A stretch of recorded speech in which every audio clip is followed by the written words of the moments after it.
Alright, so to begin you're going to need materials and tools. You're going to need scissors and a knife to actually cut the vinyl. You're going to need a heat gun to form it, and to properly form it in the correct manner you're going to need rags and water. To adhere the vinyl we're going to use DAP weldwood contact cement. Now why I'm showing you both of these is you want to stay away from the non-flammable. It is garbage. Let me say it again, it's garbage. It doesn't work, I hate it, it makes me mad that I even bought it. So definitely get the original contact cement.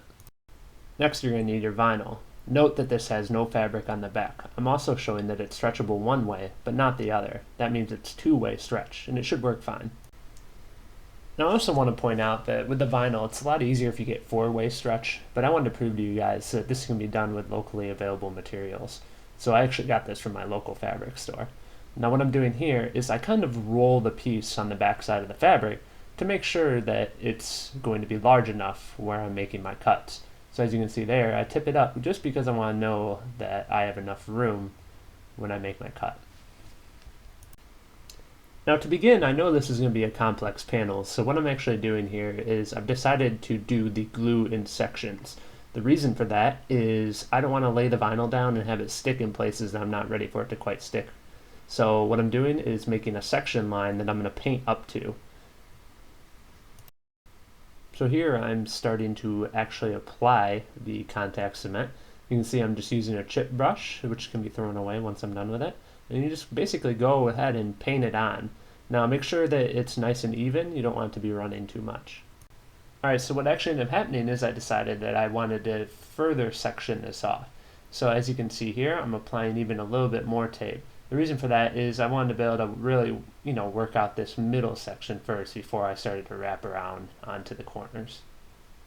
So here, I'm just go ahead and put that on, and then I'm going to continue my application process of the glue.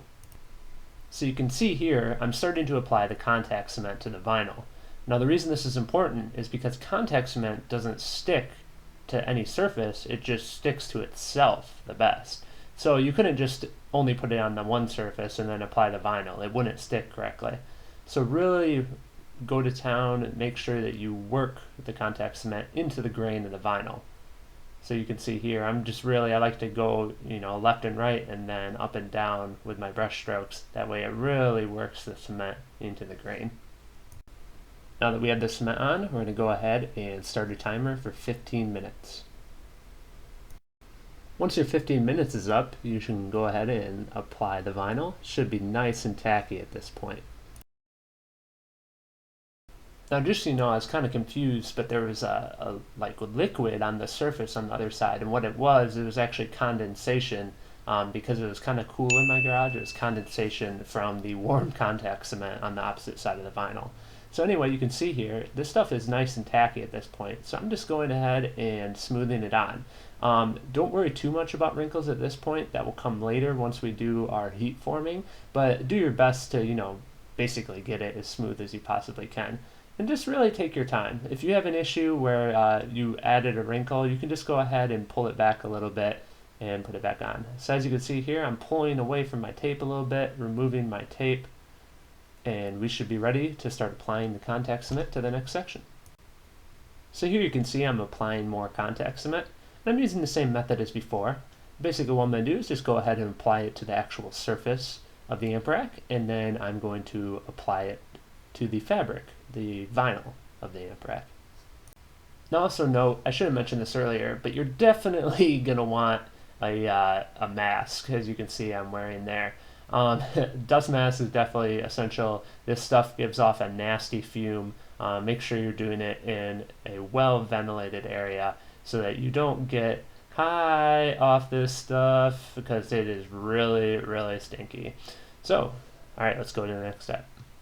Alright, we're going to fast forward a little bit here for the sake of time, but as you can see at this point I've now covered the entire amp rack, and basically I'm just smoothing out this last portion, kind of making sure things line up right, and there I go. I lay it down on. Once again you can see that condensation, and you can see that I've smoothed everything outside a little bit more, and I made a little cut there in the center of where the amp is just to give me a little bit more room to actually pull on the material. But basically you're just going to want to do how you did in that first time. You're just going to want to kind of smooth things out. Don't worry too much about wrinkles, just try to get the major ones out, but just go ahead and smooth it out. So now we're going to take a step on to doing the heat shrink with the vinyl.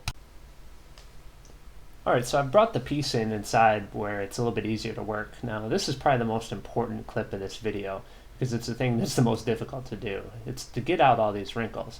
So here's my technique. Basically, just remember that you can really pull on this stuff, and if you need to, what's nice about the contact cement is it will allow you to kind of pull it away and then reapply it, and it will still stick effectively. So here you can see I had a pretty nasty wrinkle in the beginning, but you just keep pulling away from it, work it back and forth. You're always going to want to kind of pull with the finger first and then away from the finger. And ultimately, you can see no more wrinkle.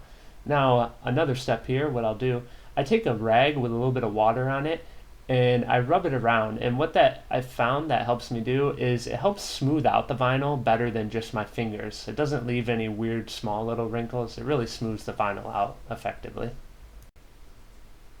Alright guys, I'm sorry about this, but it looks like I actually missed taking the clip where I actually had to do some heat shrinking. I don't know if I hit the button on the camcorder at the wrong time or what, but basically I'll just explain it. What you'll want to do is take your heat gun and you want to just go real easy on the vinyl. I always actually kind of hold it on my arm first to see how hot it actually is, and then you don't want to melt the vinyl, so really take your time with it.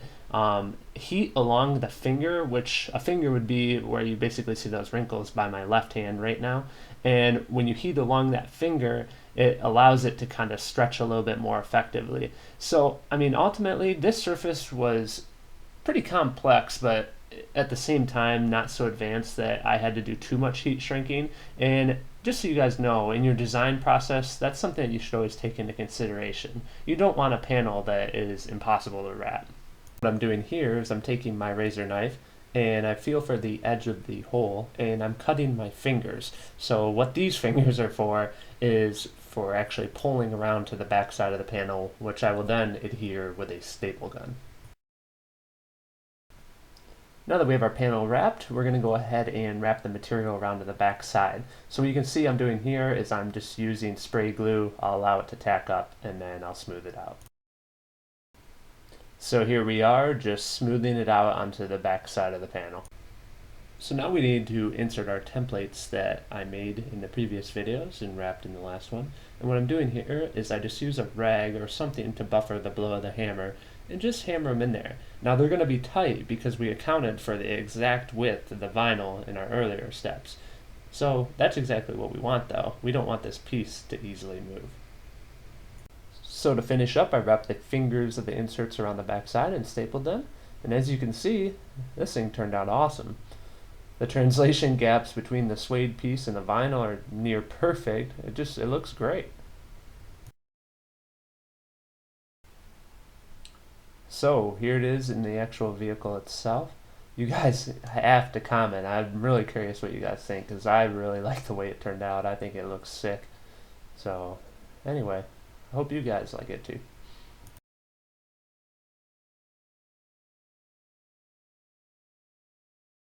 Alright guys, so there you have it. As you can see, basically my amp rack install is for the most part complete.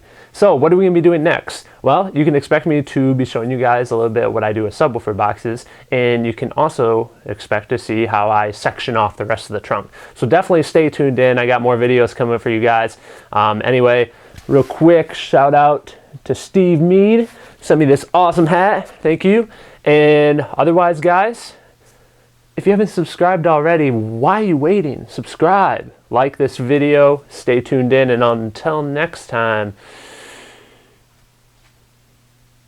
keep it loud.